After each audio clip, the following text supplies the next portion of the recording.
Hello everyone, कैसे हैं आप लोग। आशा करता हूँ आप लोग स्वस्थ होंगे और अपनी पढ़ाई कर रहे होंगे। तो पिछले लेक्चर में हमने देखा था कि कन्वर्स ऑफ बीपीटी का थ्योरम हमने पढ़ा था कि क्या होता है और उसका हमने प्रूफ भी देखा था। तो आइए उस पर बेस्ड हम एक बेसिक सा क्वेश्चन करते हैं।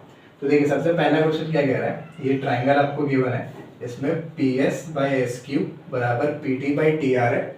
ये रेशियो बराबर दे रखे हैं और ये वाला एंगल आपको इस वाले के बराबर दे रखा है, पी एस टी बराबर पी आर क्यू।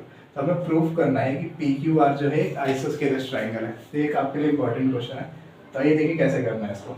तो अभी हमने कन्वर्स ऑफ बीपीटी पढ़ा। कन्वर्स ऑफ बीपीटी क्या कहता है कि कोई एक अगर ट्राइंगल है, उसको अगर कोई लाइन उसके दो साइड्स को बराबर रेशियो में अगर डिवाइड कर रहा है, तो इससे हमें ये पता चलता है कि ये वाली लाइन इसके पैरेलल होगी। यही कहता है कन्वर्स ऑफ बीपीटी। तो अब उसी को यहाँ अप्लाई करते हैं। तो देखिए, P S by S Q बराबर P T by T R दे रखा है क्वेश्चन में। तो इससे हमें क्या पता चल रहा है कि एस टी जो है वो पैरेलल होगा क्यू आर के। तो हम लिखेंगे सिंस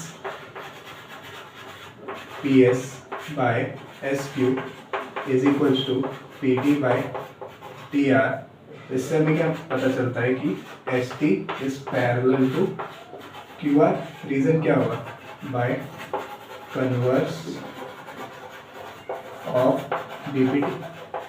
कन्वर्स ऑफ बीपीटी से हमें पता चल गया कि एस टी जो है क्यू आर के पैरेलल है। अब देखिए, ये दो लाइन पैरेलल है, तो इसका मतलब ये वाला एंगल जो है वो इसके बराबर होगा। क्यों? अब देखिए, आपने पढ़ा होगा करस्पॉन्डिंग एंगल्स। अगर दो लाइन पैरेलल होती है, उसको अगर कोई एक लाइन आके काट रही है, जिसको ट्रांसवर्सल कहते हैं, तो ये दोनों एंगल बराबर होते हैं, इसको करस्पॉन्डिंग एंगल्स कहते हैं। तो देखिए, आप इसी को यहाँ पे अज्यूम करिए, ये दो पैरेलल लाइन है, ये एक ट्रांसवर्सल लाइन। इसका मतलब ये वाला एंगल इसके बराबर था, तो इसमें भी ये वाला इसके बराबर होगा। तो हम यहाँ पे क्या लिख सकते हैं, angle P S T is equals to angle P Q R. क्यों? Corresponding angle.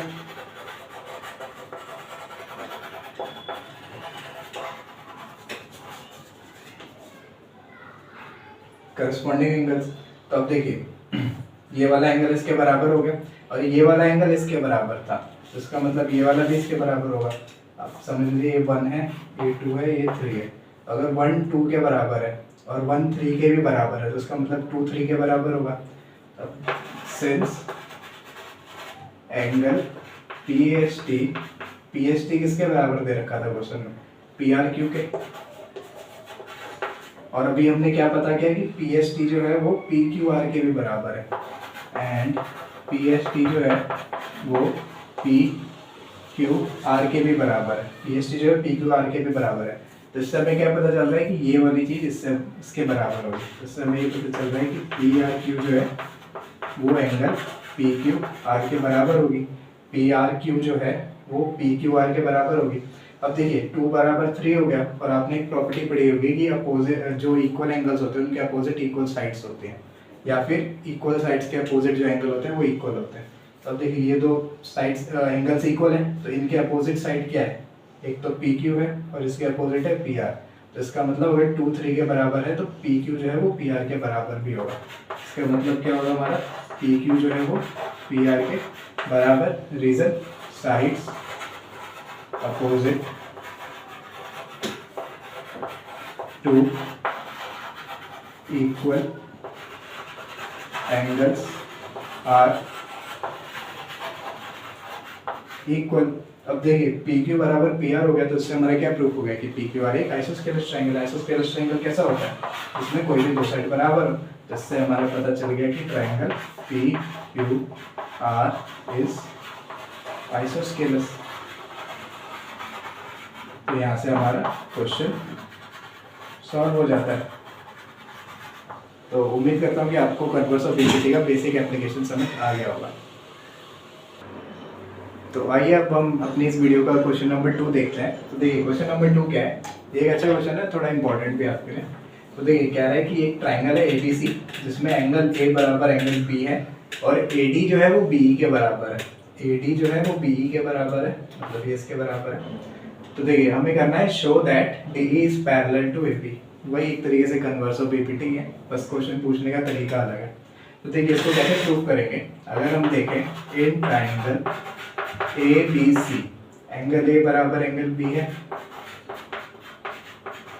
तो इससे हमें क्या मिल जाएगा, इसके अपोजिट साइड कौन सी है, सी ए, और इसके अपोजिट साइड कौन सी है, सी बी। तो अगर एंगल बराबर है तो इनके जो अपोजिट साइड्स हैं वो भी बराबर होंगी। अभी आपने इसके प्रूफ में भी देखा था। तो यहाँ से हम क्या लिख सकते हैं कि ए सी बराबर बी सी। क्यों, रीजन वही लिख देना, sides opposite to equal angles. तो अब देखिए ए सी हमारा बी सी के बराबर हो गया, और मैं ए सी को क्या लिख सकता हूँ, मैं ए सी को लिख सकता हूँ A D plus C D.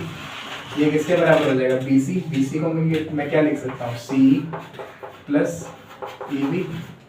अब देखिए हमें क्वेश्चन में दिया हुआ था ए डी बराबर बी, तो ए डी बराबर बी दिया हुआ था, तो मैं इन दोनों को कैंसिल कर सकता हूँ। क्यों, क्योंकि रीजन क्या होगा हमारा, तो यहाँ से मिल जाएगा सी डी बराबर सी ई। रीजन क्या होगा, ए डी बराबर ई बी गिवन। तब देखिए हमारा सी डी जो है वो सी ई के बराबर आ गया। अब आप देखिए अगर आप सी डी और सी ई बराबर हो गया और डी ए और ई बी बराबर था, तो देखिए यहाँ पे ये हमने निकाल लिया, और हमें गिवन क्या था, हमें गिवन था ए डी बराबर ई बी। अब मैं क्या करूँ, अगर मैं 1 को 2 से डिवाइड कर दूँ या फिर 2 को 1 से डिवाइड कर दूँ, तो उस पर क्या मिलेगा हमें, देखिए तो अगर मैं 1 डिवाइडेड बाई 2 करूँ तो हमें क्या मिलेगा, C D by A D, L H S अलग डिवाइड होगा, आर एच एस अलग डिवाइड होगा, बराबर C E by E B. अब देखिए हमें क्या मिला है, C D by A D बराबर C E by E B. अब आपको याद आ रहा होगा कन्वर्स ऑफ बीपीटी, उसमें वो कन्वर्स ऑफ बीपीटी क्या कहता है, कन्वर्स ऑफ बीपीटी कहता है कि अगर कोई लाइन बराबर रेशियो में डिवाइड कर रही है, जो कि डीई ने करा है, डीई ने क्या किया, सीडी और डीई का जो रेशियो है वो सीई और ईबी के रेशियो के बराबर में बांटा है। इससे हमें क्या पता चल जाता है कि डीई जो है वो एबी के पैरेलल है।